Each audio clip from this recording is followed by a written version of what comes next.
Quest'opera si intitola Teorema della regalità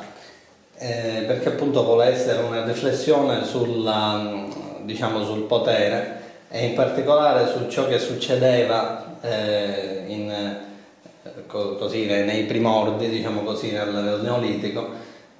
ciò che succedeva nelle famiglie regnanti. Sostanzialmente la successione regale avveniva in forma violenta, con i figli che prendevano il potere uccidendo il padre, sostanzialmente, cioè uccidendo il re. Quindi da questo ragionamento, per così dire, antropologico,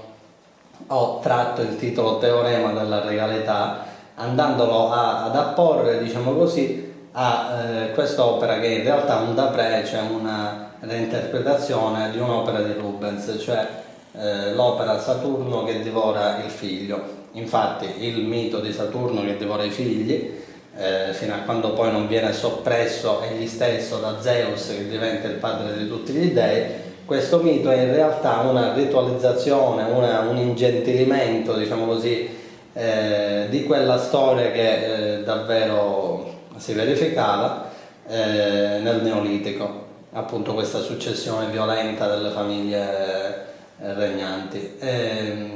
Quindi ho dato vita a questa riflessione, diciamo a partire dall'opera di Rubens, naturalmente modificandone l'estetica.